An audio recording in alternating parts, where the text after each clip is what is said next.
Hello, hello, hello. Welcome to Facts and Fire. My name is Afeni. I'm super excited to have all of y'all here and share space with you. So my special guest today will be Chris Smalls. But before we get into all of that, I want to go ahead and start out with our Black History highlight today. If you've been someone who's watched my show, you know that I always do a Black History highlight. So our Black History highlight today is going to be Nat Turner. Nat Turner was a an enslaved African, that rebelled against his enslavement and led a slave rebellion. So we have to give him his props. Hold on, sorry y'all. I don't know why it's not coming up. We're doing this live, y'all, as we always are. I think this is it. Bang! Yes, as that wonderful black man that he is. And okay, so Nat Turner was an enslaved African preacher who led a 4-day rebellion of enslaved and free black people in Southampton County, Florida, in 1831. We're talking about black labor today. We're talking about labor rebellions, general strikes. So I just wanted to set the tone right by bringing Nat Turner in here. But I'm really excited to talk to all of you guys today. We're gonna start off. So Chris isn't here yet. He's a little late. It's okay. We're gonna start off with talking about like the history of black labor in in America. But first, I'm gonna say hi to some of the people that I see in the chat. Hello, Quaker Socialist. Hello, James. Hello, Philip. Hey, Robin. Shout out to Robin. Robin created all of my graphics that y'all have seen on Twitter and also the graphic that I started my video with. So shout out to Robin. Hello, John. Hello, Sin. The alien. Hello. But yeah. Hello, Jeffrey. Hello. But yeah. So, hi, Chris. What's up, Philip? I am going to go ahead and thank you, John. I'm gonna go ahead and start talking about the history of black labor.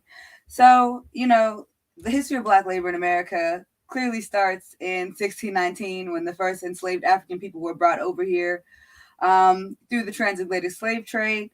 But I really wanted to specifically talk about slave codes and talk about some of the laws that have kept black people in a second class status and during those times subjugated us to being treated like animals, basically. So talking about the slave codes. So before slave codes, enslaved people could actually argue in court for their freedom. They could use different arguments like their status of baptism, things like that. Of course, they very rarely won. Of course, a lot of those people were biracial people, but we'll talk about colorism and all that in another episode. But they tried to fight for their freedom in courts, but they very rarely won. And slave codes made it so black people could no longer argue in court. Slave codes were created to uphold the racial hierarchy between black people and white people in this country, and also solidify and codify the system of slavery here in this country. Slave codes were created to prevent enslaved Africans from engaging in commerce to gain any financial freedom or any form of independence. That stopped them from moving around. It stopped them from really any type of real humanity. Slave codes were pretty much shutting all that down. Like I said, enslaved Africans were treated as animals, as property, to uphold this economy. In 1662, Virginia passed a statute that stated be it therefore enacted, declared by this present and grand assembly, that all children born in this country shall be held bond or free only according to the condition of the mother. So basically what that means is if your mother was an enslaved person, you are enslaved. So this set off generations of solidified free labor for this country. So companies like Wells Fargo started off as slave insurance.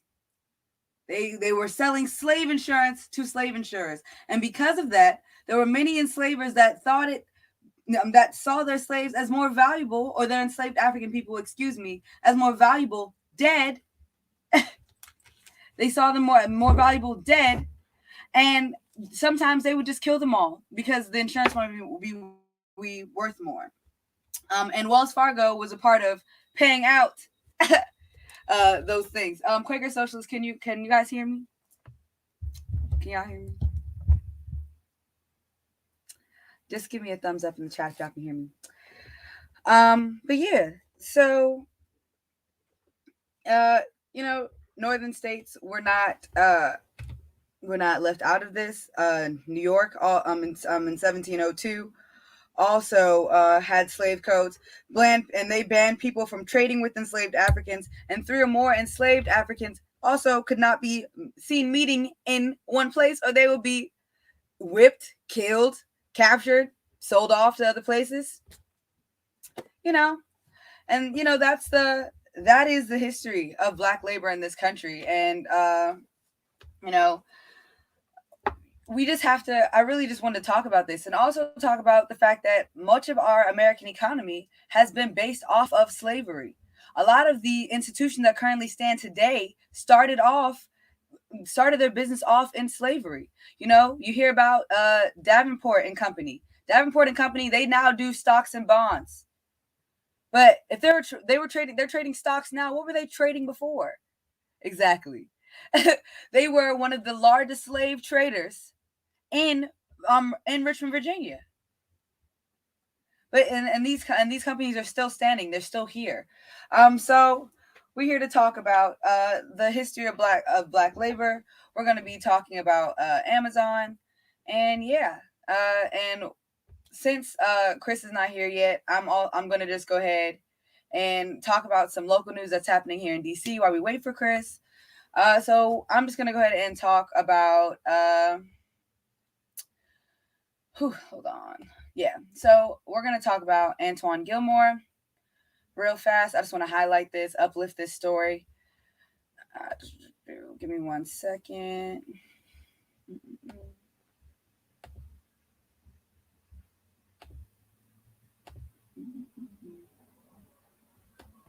Yes. So, Antoine Gilmore was a 27-year-old man who was asleep in his car last week, and the MPD just saw it fit to just shoot him. They tapped on the window when he woke up, and his car moved slightly forward. They fired about 10 rounds into his vehicle and into his body. So this is something that unfortunately is not unheard of in this country. Black America knows all too well of police brutality, but especially here in DC, where it is largely overlooked. Here we are, yet another black man, a young black man at that, getting his life taken by these police officers. He's not the only black man that has been killed by MPD. We have Karan Hilton that was killed by the 4th District Department out here in DC, and DC has over 40 plus police departments in our 10-mile radius. So not only are we over policed by the local police department, but we have 40 plus the police departments to aid in that over policing. And MPD gets paid $543 million. Let me say it again. $543 million to abuse and mistreat black people in this in the district. So yeah, I don't know where Christian is. He said he was coming. He said Christian said he had to restart his computer. So yeah, that was.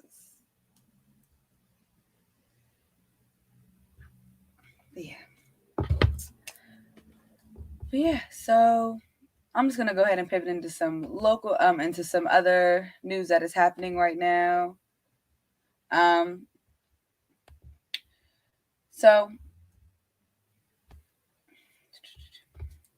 as we know, Louisiana and also parts of Northeast America have been hit by hurricanes, and people are uh, seeing immense flooding in these local cities. One of the places that was hit by these hurricanes was Louisiana, of course. Unfortunately, on the 16th year anniversary of Hurricane Katrina. So there's been a lot of reported flooding. There's been a lot of reported of destruction of homes, and there are hundreds of thousands of people in the South that still have no power as cleanup efforts continue. So you know, we can just tie this back to climate change. We can tie this back to greed. We can tie this back to those 100 companies that are responsible for 71% of all of our climate disaster right now. um, you know, we are and we are still arguing about an infrastructure bill. We are still arguing about whether the Green New Deal is feasible or not. We're still arguing about whether or not we need high-speed rail or how that'll be applied. Instead of actually talking about the fact that the climate is changing now, the climate emergency is not coming, but the climate change emergency is happening. The climate emergency is here, and if we continue to ignore it, then hundreds of thousands of people are still going to be affected in our country. Millions of people are going to be affected all around the world. We saw record temperatures in places like Nordic countries, where they saw 90 degrees 90-degree weather. We see the ice caps melting rapidly. And yeah, we are not doing anything about it. Um, and Chris is here. Chris is So fine. sorry. My computer ain't been used in so long, so You're good. it's not working for me. I'm on my phone right now. I'm so sorry. You're good. You're good. You're good. Super excited to have you here. Thank you so much for sharing space with me. So I talked a little bit about like the history of Black labor in America. So talked a little bit about slavery. I can just go back over that really fast, really quickly. But yeah, so just to finish what I was saying just now, like y'all get in the streets, y'all. We see climate activists all around America, like fighting for clean water, fighting to stop some of these companies, and we see them getting brutalized. So make sure that you're supporting these groups. Make sure that you're following them on Twitter, and I'll make sure to tweet some of those out later on today. But yeah, so hello, Chris Falls, you're here. Yes, I'm Um, here. Finally. I'm super excited to have you here. But yeah, so just going back to the history of Black labor a little bit, because I did want to frame our conversation today around the intersectionality of Blackness and you being a labor organizer, being one of the lead organizers in the Amazon Labor Union and also being the founder of the Congress of Essential Workers. If Got it. I'm Yes. okay, yeah, the Yes. Congress of Essential Workers fighting for the elimination of billionaires, fighting for the rights of workers and for wealth redistribution. So I did want to really frame our conversation because you are a Black man around Blackness. um, so just talking a little bit about the history of Black labor in this country, talking about the slave codes and how they were enacted to basically subjugate us into a second class status, not only a second class status, but a status of property, of being animals, of only being here to uphold this economy and keep all of these systems working on our backs. uh Without our free labor, this like America would not be what it is. And that's just Oh what it yeah. is.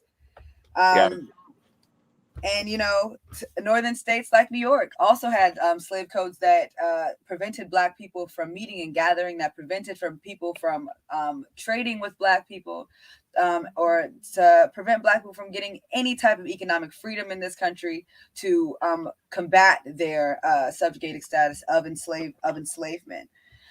So really excited to have you here. Really excited to have this conversation. And yeah, so I just wanted to kind of kind of get into that, and really just talk about your organizing as an organizer with Amazon. As we see, Amazon is a extremely predatory company that has literally absorbed so many small businesses, destroyed so many big businesses also, and just destroyed people's lives. And with all of the money that they've made doing this, they're not using it to pay their workers or treat their workers fairly at all. You actually tweeted out something on your page where Amazon workers are being carried out of a stretcher on Staten Island. So I wanted to go ahead and share that video as well. Here we go.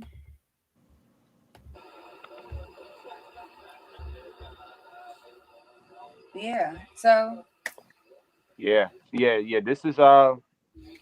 Yeah. This is every week. Unfortunately, these are the stories that people don't see. Um, the casualties in it that people don't see when they're ordering these products. These are real people that's being affected, that's being hurt and injured at these warehouses. That is actually a black woman who is being carried out, so to speak, and she actually somebody that I talk to often, and at first I didn't recognize who was in the video until I sort of zoomed in and I said, "Oh wow, this is somebody that I actually know," and it's a black woman who signed up for the union, thankfully, and I'm hoping when I see her, whenever she returns back, hopefully everything's okay. I'll find out more information I'll be able to share, but as of now, this is something that I see all the time. Ambulance pull up to the warehouse, carry off these essential workers, and they get replaced the next day. She probably was replaced the same day. That's how this system works. That's how Amazon operates. They exploit the workers, the black and brown workers, especially in Staten Island. As y'all seen in New York Times reporting, that building alone has fired over 50% of the black people in 1 year. Their turnover rate is 150%, meaning for every 10 people they hired, they fired 15 of us. So Amazon doesn't stand in solidarity with anybody but their pockets. Another prime example of that. yeah, and I just really wanted to get into your history also. I wanted to just really just get a better understanding of what brought you here. What was your experience at Amazon, and how did you begin organizing? So yeah, I started with Amazon back in 2015. Came at entry level, worked hard for about 6 to 7 months, got promoted up to a process assistant, which is an assistant manager in layman's terms. And I was in that position for the last 4.5 years. I opened up 3 buildings for them in the tri-state area: New Jersey, Connecticut, New York. Staten Island was my last building. Uh, March 20, March 20th, 2020.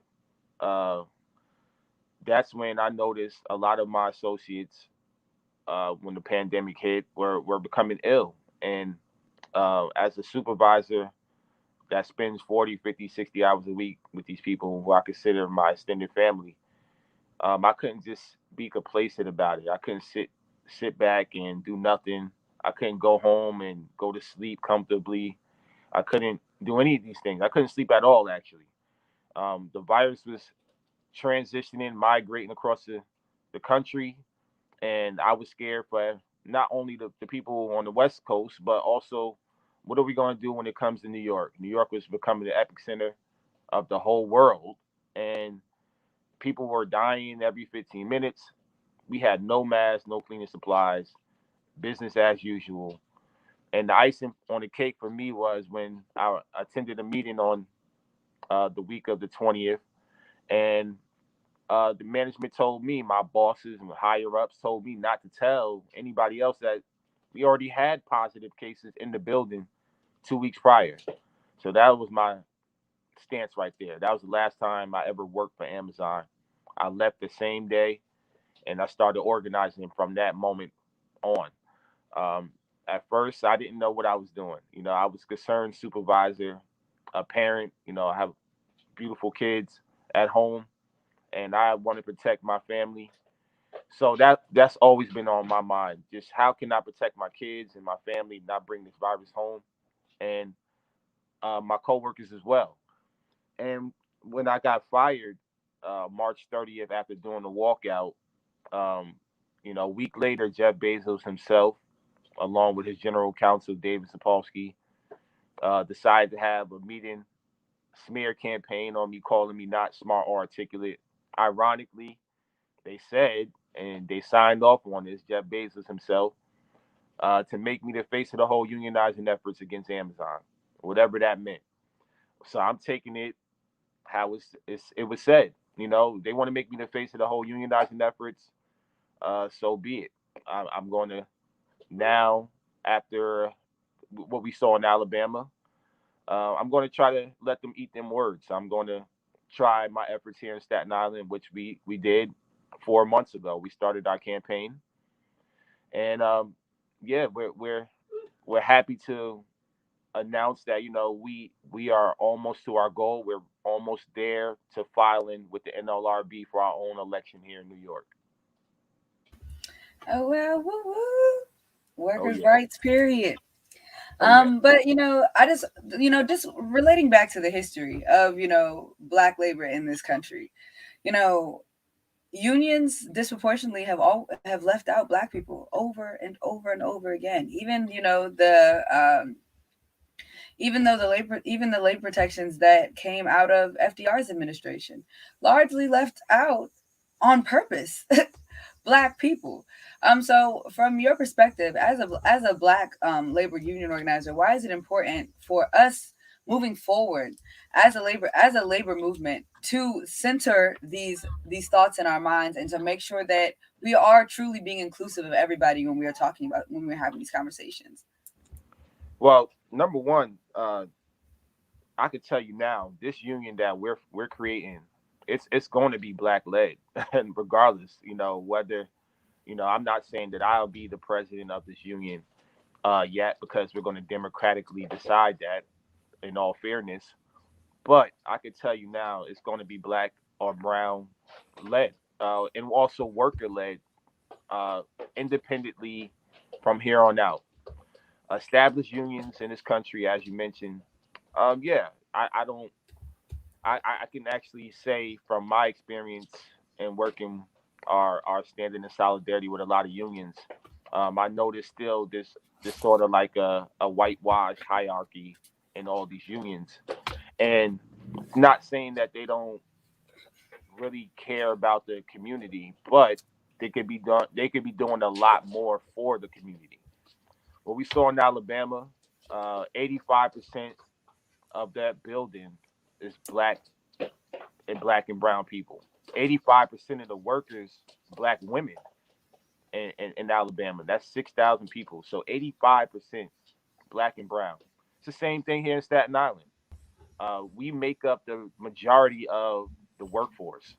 So regardless, we're being disproportionately represented anyway.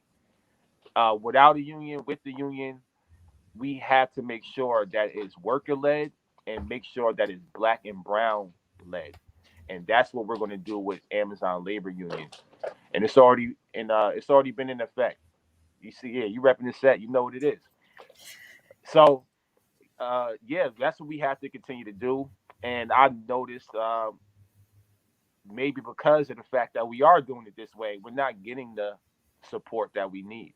And that's the issue that I want to address is we're a union. We're going to form a union. We're going to be just like any other established union, whether people like it or not. We're not going to affiliate with these larger unions like people want us to, and that's where we separate ourselves. And if people don't want to support that, then they're not supporting black people, and that's just the bottom line. Because Amazon's workforce, 800,000 of us nationwide, majority of Amazon's workforce is black and brown, and that is a fact. Absolutely. And there's a lot of conversation, about how to stand in solidarity, how to like what solidarity looks like for different groups. And I just think that when we have these conversations, to not acknowledge the history behind, the disproportionate subjugation of Black people, to not talk about the racial wealth gap that currently stands, to not talk about the fact that Black women are the most educated group out of any group, but yet we still have the lowest wages of any demographic in America.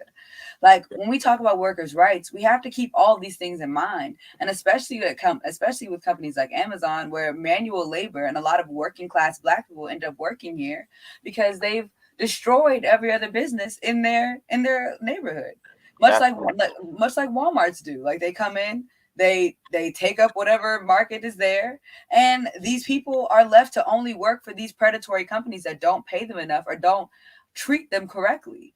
And when we look at that in Black neighborhoods, the injury rates and all those other things, the ways in which Black workers are treated versus white workers, like, we have to keep those things in mind when we are organizing around labor rights, to make sure that all of us actually get the rights that we deserve. Not some of us getting something, not some of us getting a piece of, but actually meeting the mark of the harm that is being waged against us. Um, but tying that back into that, tying it back into the larger conversation around, like, general strikes, we see that there's a general strike that's being talked about, and there's a general strike that's supposed to happen on October 15th. It's only a day, so I'm not really sure of the efficacy of a 1 day general strike. But in your opinion, as a labor organizer, what do we need to get a general strike going? And what infrastructures are missing in order to make this general strike long lasting? Oh, I think he froze. Oh, it's okay, y'all, because I wanted to show y'all the racial wealth gap, because I'm not playing. So, like I just said, Black women hold the highest amount of student loan debt out of any demographic group. But this is these are our wages. So the blue line is white men. You know what I'm saying? And the higher up you get in these positions, the lower our bar gets. So it's just, we have to make sure, and this is in New York. This is in New York City. So we have to make sure that we're keeping these things in mind. We're talking about labor organizing. We're talking about workers' rights, and we're talking about expanding, you know, our, when we're talking about expanding our solidarity. And we got Chris back. Bang. Back. All right. Yeah. Cool. Did you hear Yeah, my? I heard you. I got you. All right, cool. Go ahead. Yeah. Number one, we in the wrong country. It's just bottom line. Infrastructure wise, we don't have no laws to protect us. It's number one. But on a positive note, right? This is a very complicated question about general strike, because I'm a rookie to the game when it comes to the labor movement, but I'm a fast learner. And from my observation in my last year and a half of organizing, hey Blanco, my puppy's going crazy. Um, in my last year and a half of organizing and traveling the country and trying to build coalitions and stand in solidarity with various groups across the nation, it is very um, my honest experience is it's not as, I guess you could say, we don't stand in solidarity as much as people scream it out, and that's the issue with me. I don't I don't see how we can do that unless people really hone in on one movement, and it's hard to do that in this country.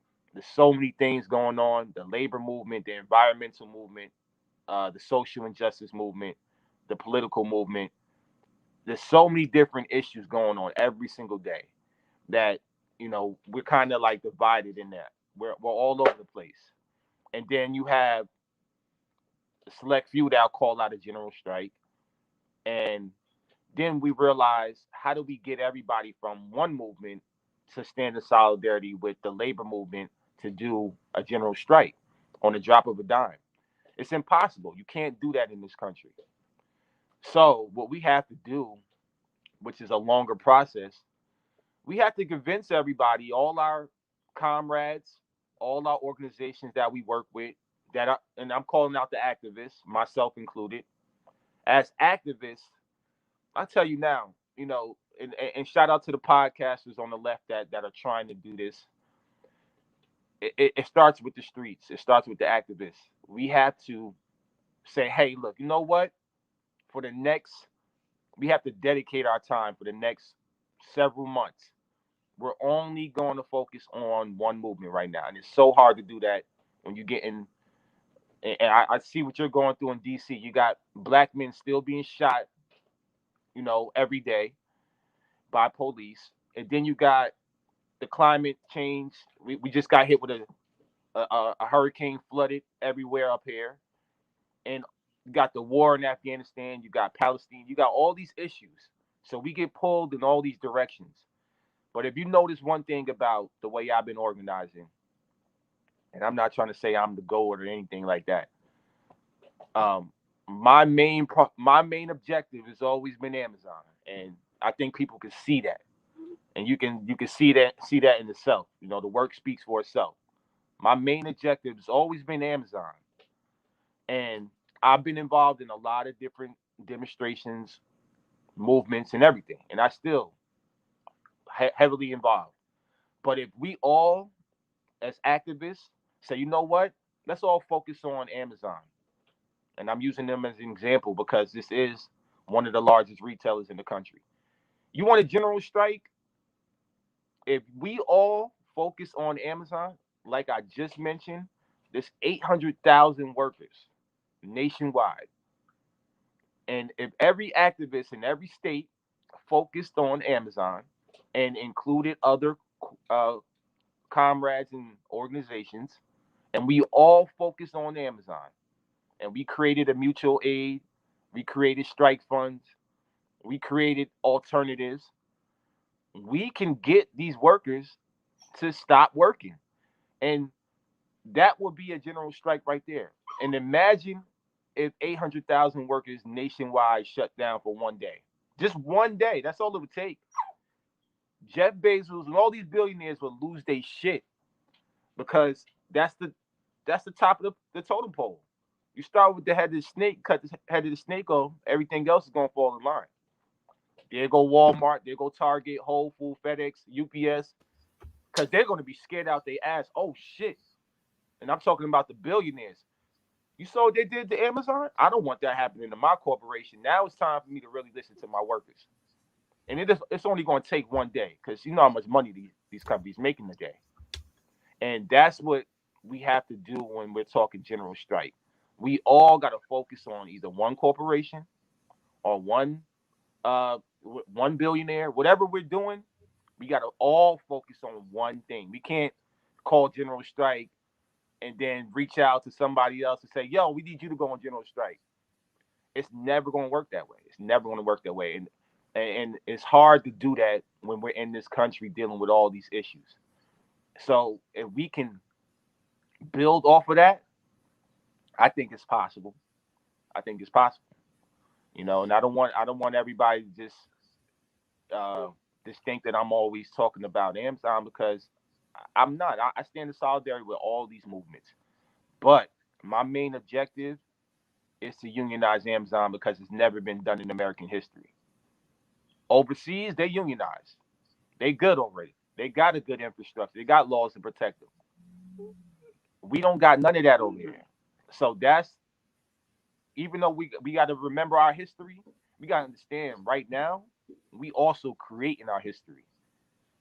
Our kids, my kids, is going to read about what I did on March 30th. They go on YouTube right now, see everything I did. I still have to explain it to them.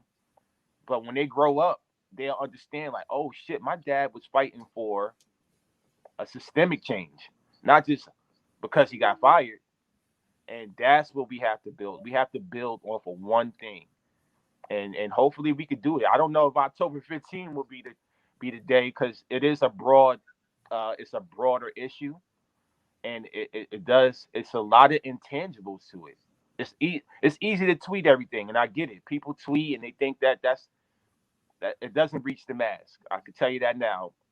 Nobody that I organize on Amazon, they don't have Twitter. They're on Instagram. They on all these TikTok. I'm not on all of that stuff. But the face-to-face conversations that I have and the way we're organizing from within, that resonates. Not Twitter. And that's the reality of it. We have to expand everything. We have to, just ramp up our operations on all facets. Who wants some attention, man? I got Absolutely. I think that, the one thing I will say about like the general strike infrastructure is that we are creating a bridge. Like we have to create that bridge to the society that we want to see. So mutual aid is not the solution. Like strike funds are not the solution. Unionizing is not the solution, but it is creating a bridge to the society that we want to see where workers, especially working class black workers, especially working class indigenous workers, are actually being treated fairly. Where black trans women aren't getting fired from their jobs or being mistreated because of their transness. Like these are the things that we are fighting for. And when we talk about things like a general strike without talking about the infrastructure in order to make them happen, we're really just idealizing at that point. Like there are real things that need to be put in place. We need medical clinics. Like we need medical clinics because people are not going to be able to go to the hospitals because hospitals are a part of the capitalist infrastructure. People cannot order off Amazon. Like we have to start making sure that we have these resources ready to distribute in our communities for these general strikes to happen. And this is going to take organization, and it is incumbent upon all of the activists and organizers that are theorizing about these things, that may be doing certain things in the street, that are working on our projects here and there, working on our lanes of liberation. We need to figure out a way to organize all those lanes together and to do these things in tandem to make our goals actually attainable. Because yes, if all 800,000 workers in Amazon stopped working, that shit would definitely have an impact not only on this economy but on the global one, because Amazon is a global enterprise. But on top of it, adding the context of a majority of Amazon's money comes from AWS, which is Amazon's web service.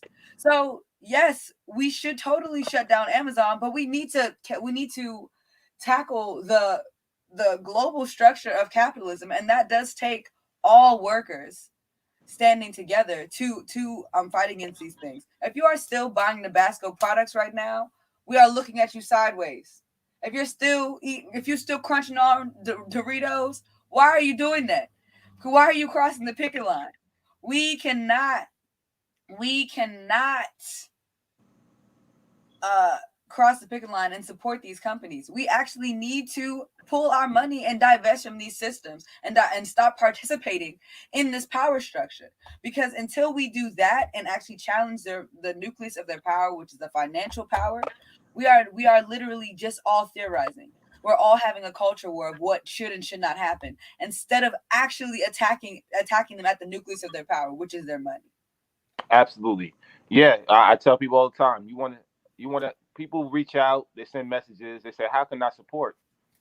And then different states and locations. I tell them the easiest thing to do is cancel your Prime membership, boycott.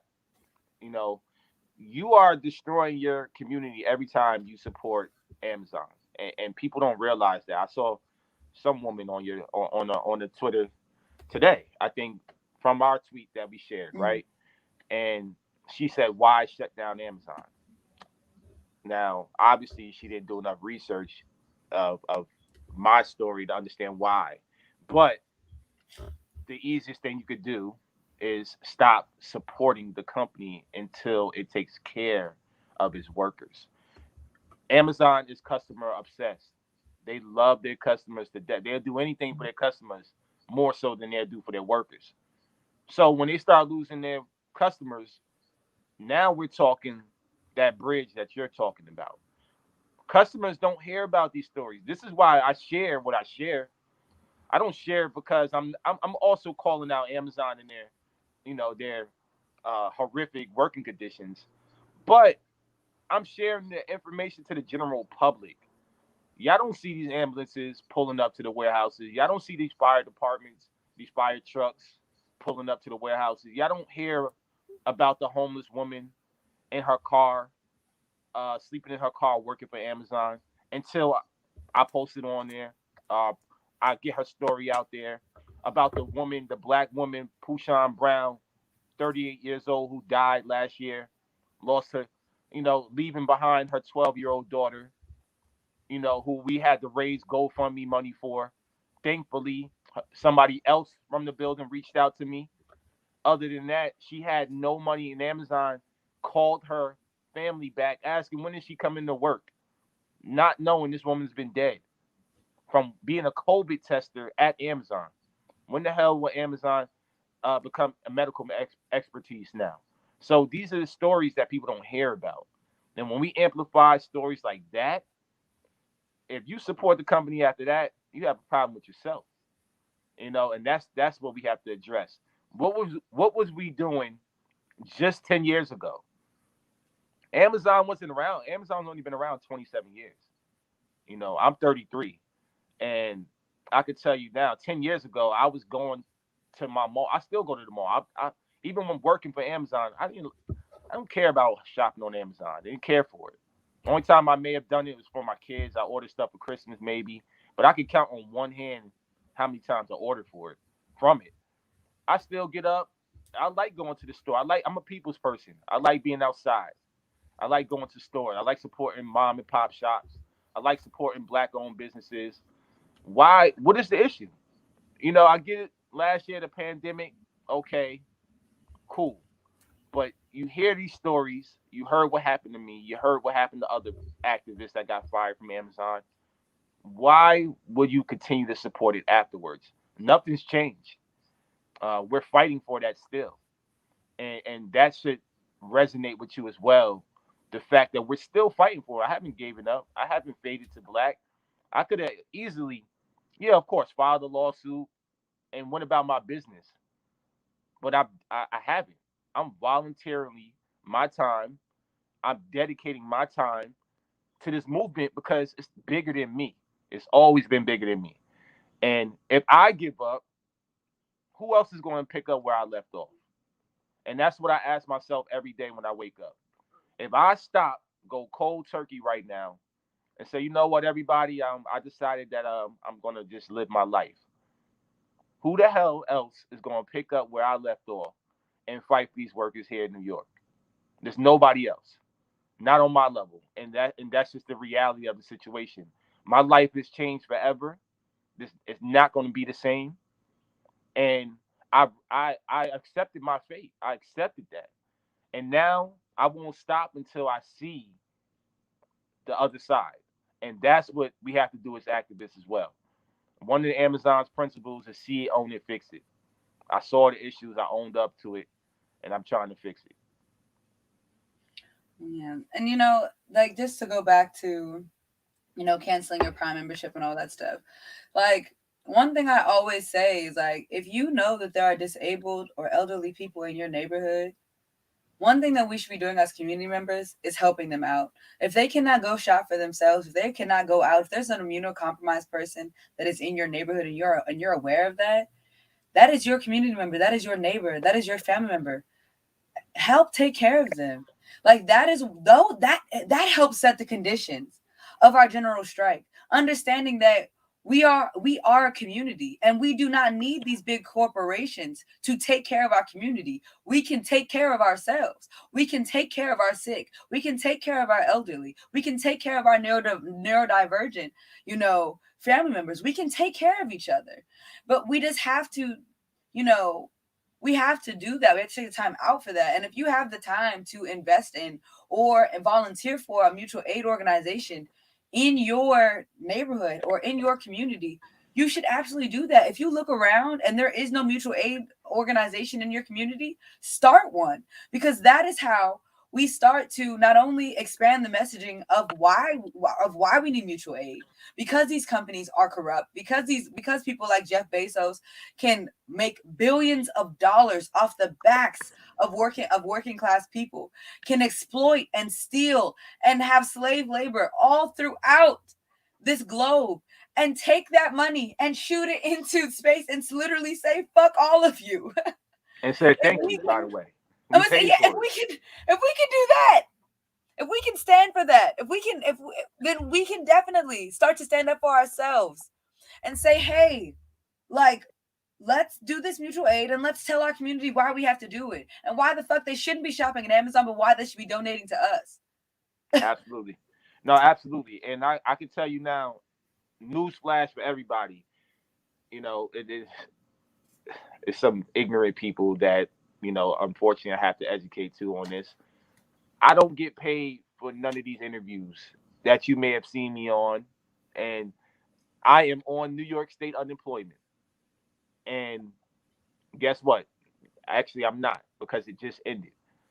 And I can tell you now, without the support of my community, my comrades, organizations, I would not be doing what I'm doing. And I'm thankful for that. And I realized for the first time, I've always been with a job my whole adult life. When my back was against the wall and I hit rock bottom and I had nowhere else to turn to, it was you guys, the supporters, the people that donate.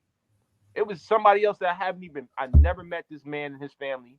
Shout out to Ashley, I'm calling him out, Ashley Davis from Virginia, who created my GoFundMe.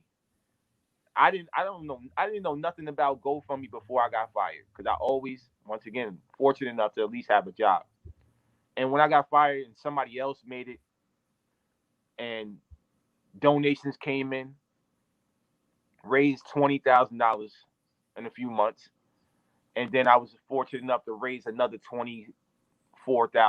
Right, that money helped me get by, and that money helped me organize against Amazon.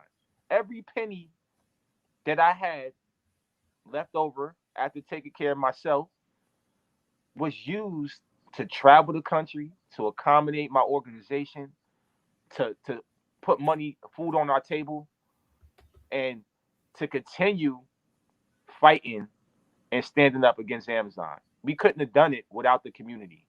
We didn't get we didn't get grants. We didn't get none of that. We got it from mutual aid and donations and the love and support of our community. That is it.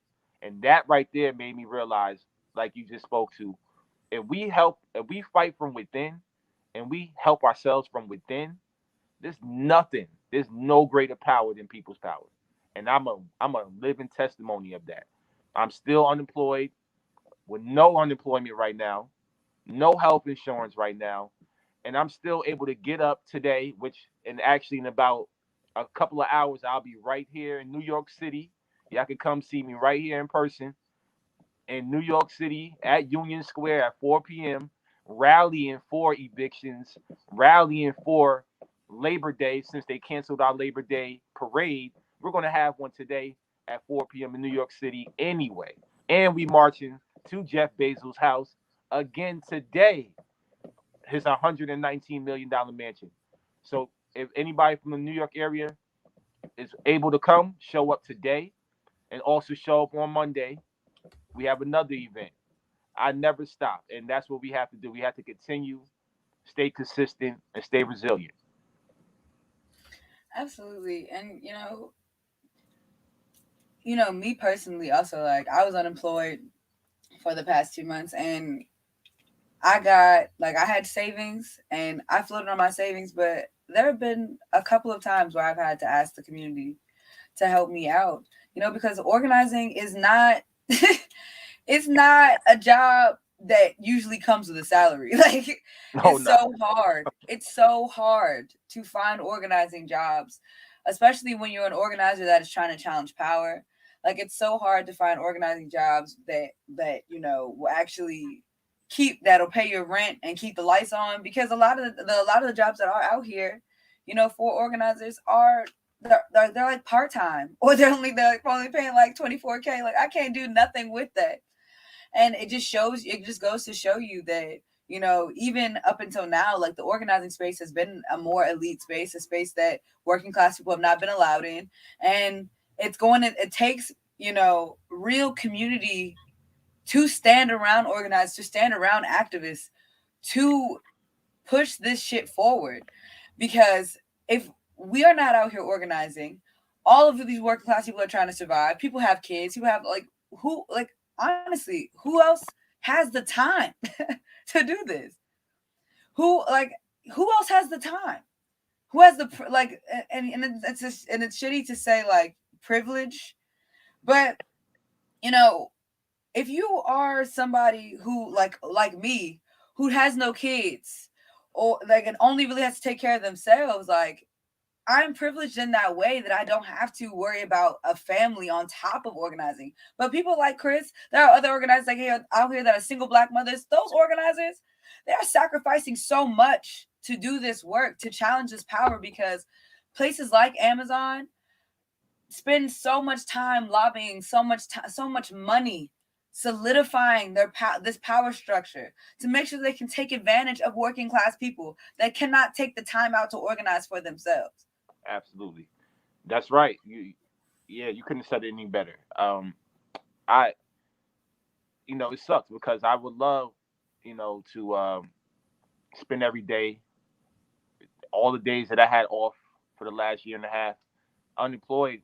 I could have definitely spent a lot of time with my children and with my family and friends, and did what I wanted to do. But I didn't. I had to make that decision on what's really important and the sacrifices that I made. And as an activist, what we sacrifice every single day. You think about organizing 24/7. I can guarantee that there's nothing else you think about. And mentally, that takes a toll on us. People have no idea what we go through. No idea. As soon as we step out of our houses, we're targets. I didn't stepped out of my house, been followed. I didn't been followed from protests. I didn't been surveilled. You know, we put our lives at risk every day. Forget the pandemic. Like people mentioned, yeah, I got a billionaire. I'm going after a billionaire. I'm taking legal action against the company, legal action against Jeff Bezos.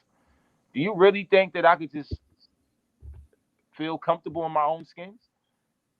Which I do because I have the community, but an average person wouldn't know what to do. And as an activist, we accept our fate, and me and my comrades, we talk about it all the time. Like, unfortunately, when you're talking about organizing, you got to talk about the pros and the cons. You got to talk about life or death. You got to be willing to die for this. And that's a decision that activists have to make. Are you willing to die for what you believe in? And I can honestly say I am, and I don't want to die anytime soon. But if it was to happen, right, I could say I've done everything I did in my power to fight for us. And that's what it comes down to. When we are fighting for these movements, we fighting for change. We putting our lives on the line. My mentor, Reverend Jesse Jackson, who I hope recovers from COVID-19, him and his wife. Um, these people are still fighting for us. Our history, 60 years later, he's been in the game 60 years, and he got arrested when I met you in DC. He got arrested that day and bailed out, and then I'm having dinner with him, and I'm looking at this man like, wow, you know, that's my future possibly. That's that's what I have to do. I have to fight for maybe 60 years, the next 30 years. But he's dedicated, and he's gonna hopefully no time soon, God forbid. But when he passes, we will remember that, and that's what we have to do. We have to know what we're doing. This is not no in and out situation, and I see a lot of people do this all the time. When something's not to their liking, or their ideology don't align with somebody else's, they get out, they jump ship, or they leave They start stabbing people in the back. They sabotage, do all this crazy shit. For what? For what? If you said that you're going to be a part of this fight, but you don't agree with some type of leadership, that don't mean that you try to take them out, go on the internet and shame them. What you do is you do what you do. Do your own thing. Create your own lane. That's what keeps us in America divided, and that's what I've seen a lot in this year and a half that I've been organizing. A lot of people, and shout out to Corey Bush, who also gave me this advice a year ago. She told me people in my circle is going to change about 5 to 6 times, and she was absolutely right. Unfortunately, the people that I started with, half of them gone, but my brothers are still here, and hopefully they'll still be here next year, the year after, or whatever. But it's true. We have to stop doing that. We have to stay together. That's just bottom line. If we don't stay together, we're not going to get anywhere. Billionaires capitalize on the fact that we do all this infighting, in-house fighting. We got to get on the same page. We got to get on the same accord. We got to take them down one by one. That's just how we got to do it. Yeah, me personally, as an organizer, I always try to approach people and situations out of like from a place of love because I'm an abolitionist, and like as much as I love the idea of tearing all this shit down, it's really just because we I love so much more the idea of building something so much better in its place and creating a world in which sustainable safety is achievable and it is, it's the norm. We're not, and sustainable safety not by the means of violence and by control of by some oligarchs that lord over us, but like a real community trust, real love, and a really healed society. Um, you know that we are trying to achieve. So I feel like as organizers, our conversations are always a little different with people that we don't agree with because we are trying to build coalitions. We are trying to build support around these ideas because it's not just about Afeni. It's not just about Chris. It's not just about FHL, but it's about creating a better world for all people, and that especially Black and Indigenous people, because our world has been shitty this whole time. When America has a cold, Black and Indigenous people have pneumonia. So when we have these conversations with these people, when we're talking to these people, it's because we understand what the vision is. We understand what the bigger picture is, and it's really easy. I feel like to fucking hate people when you meet them and you're like, damn, like you are not who I thought you were going to be. You're not fighting as hard as I thought you were going to. But it's also like, what can I do to change the way that I engage with these people? What can I do to change the way that I'm engaging with this system? Because we are all responsible for our representation in a direct democracy. And what we're asking for is the direct democracy of saying the people are the power and we want to overthrow and change this power structure. So we all have to participate in that. We all have to trust each other and love each other and understand each other. And especially on the left, I feel like there are a lot of, purity tests that people have to go through. And I don't believe in cancel culture. I don't believe in saying like, oh, if you don't meet all of these qualifications, then I can't be in community with you. There are certain things I will not waver on. You have to be anti-imperialist, you have to be anti-racist, and you have to be anti-capitalist. Those are my three things. If we can start most of our conversations there, then a lot of other shit, you know, a lot of like we can start to build on other conversations and strategies and stuff like that. Um, but I really wanted to end this show by asking you, what your freedom dream is. It doesn't have to necessarily be related to Amazon. If you want to relate it to Amazon, you can. But like, what is your freedom dream? What do you like in your society of imagination? Like, what do you see happening? What do you want? Well, definitely not related to Amazon. You know, I just want, it's simple, to be honest. I just want a better society than the one we're living in now. You know, I don't want my children to grow up in the society that we're living in now. That's just what it is. I want my children to grow up and have actual equal employment opportunity. When they go to work, their employer treats them with respect and dignity. They don't treat them like a number or a robot. I don't want them to grow up. I want my son to be able, as a black man, to grow up and don't have to look over his shoulder or look in his rear view mirror when he's driving, and worried about, keeping his hands on the steering wheel when he gets pulled over. I want to grow up in a society like that. I want a society. I want my kids to grow up. I mean, in a society like that. I want my kids to grow up in a society where my daughter, who's a black woman, will get paid equal amount or more than her coworkers, than the white, co-parts. So these things don't exist now. These things are what we're fighting for, me and you and others. And the society that I want, you know, just to be better than what the one we're living in. This is not it. This ain't it. I can tell you now, whether I had an awakening when I got fired, you know, it's never late. It's never too late, right? And I'm learning every day, and I'm gonna continue to learn. I'm gonna continue to grow, continue to fight, continue to stand in solidarity with whoever. And I say whoever because people reach out from all over the country, all over the world.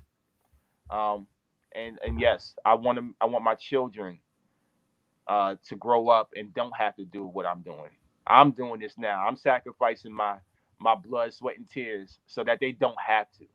When they grow up, their life will be better. Their lifestyle will be better. Quality of life. Mhm. Thank you so much for sharing space with me. I don't Absolutely. know. Do you have anything that you want to plug? Yeah. Union Square today, 4 p.m., New York City. Labor Day in front of JFK 8, Staten Island, 2 p.m. We're having a barbecue, our sixth and final barbecue with ALU, Amazon Labor Union. Um, Amazon doesn't give workers the day off, as they obviously they don't care. So yeah, stay tuned. Please support us. AmazonLaborUnion.org. Please donate to our GoFundMe. We're very grassroots. We don't have no money, and I say that because it's true. We are every penny goes towards our barbecues, our community things, demonstrations, equipment. We done went through 5, 6 tents. Mother Nature beating us up. These things are real. So please support us. And yes, stay tuned. Follow me at shut_down Amazon on Twitter. Um, at TCOEW at Amazon Labor. What's your Facebook cash and app? Drop the cash app. oh, Cash App. I don't have cash. Well, I do have Cash App. It's C Smalls 21. But yeah, C Smalls 21. And look, every donation is greatly appreciated. I can tell you now, we spend every dollar, every penny towards Amazon, and we're going to continue to do that until we get this union in, because we're going to win. And I can tell you, I'm speaking it into existence right now. We're going to win this fight once we file for an election. We need the community support behind us, though. So please support us. Thank you so much, Chris. Thank you for coming on. Absolutely. And this was really, really great. And hopefully you'll come back. I want to do like a more like labor based panel. So I'll hit you up for that. Absolutely. Yeah. Anytime. Anytime I'm available, I'm here, and hopefully I'll be down to DC to see you soon, and we hit the street together soon. Absolutely. I'll talk to you soon. Thank you so much. Solidarity, y'all. Take care. All right. So I am, everybody also wants to know where Feeny works now. Okay. So I'm really glad that Chris came on. I did want to end the show by telling y'all where I work and all that stuff, and just kind of, I'm just gonna lay it all out. So, I am the new deputy campaign manager for the Michaela Wilkes for Congress campaign. I am operations of outreach and fields. So I'm going to be doing community organizing. Now I know that this is not ideal because like she is running for the Democratic Party, but Maryland is a closed primary state, so she kind of had no choice. Um, I fuck with Corey. I said with Corey. Goddamn, I fuck with Michaela. You see what I'm saying? And I was really, really genuinely afraid to tell y'all this because I felt like y'all were gonna be like upset with me. I was dead ass terrified to tell y'all. And because I just don't ever want anybody to think that like I am ever like switching up on any of the shit that I got going on. Like they very much you know they very much said that they hired me because I was kind of crazy. um, they told me they hired me because I had radical ideas and that they wanted to run a more confrontational campaign, more aggressive campaign. So, I'm not about to be out here working for nobody in Congress. So I want to just make that very clear right now. I'm not going to Congress. I'm not going to be anybody's staffer. I'm not doing none of that shit. I will be very much still an organizer after this job is over. But you know, me personally, I gotta eat in this capitalist system. Let's just call it. Let's just be real. And I want to continue to organize. And finding jobs that you can organize in, definitely not easy to find. So me personally, I will continue to be on this podcast talking my shit, saying the same shit I'm always gonna say. Get in the fucking street, and I I'm not gonna quit doing mutual aid either. I'm gonna be out there every week, as y'all saw me out there yesterday. But yeah, I wanted to let y'all know, uh, and hopefully, you know what I'm saying. When the general strike happens, y'all got the strike fund popping. We ain't gotta worry about this capitalism shit no more. So period. But yeah, I didn't want to end the show with that. Yeah, y'all. So if you see me in pictures with the Michaela campaign, just know that that's what I gotta do. And it's also because like I genuinely fuck with Michaela. Like she's a dope ass person. Um she's still working class, single black mom, queer black mom. She is still working full time, y'all. So, you know, yeah. Thank y'all so much, y'all, for sharing space with me. Thank y'all for coming and watching this episode. There will be clips made um, of this episode. Chris was really, really, really great. And next week I will have a more Palestine suited panel. So please keep your eyes out for that. Solidarity with Palestine, solidarity with all indigenous people.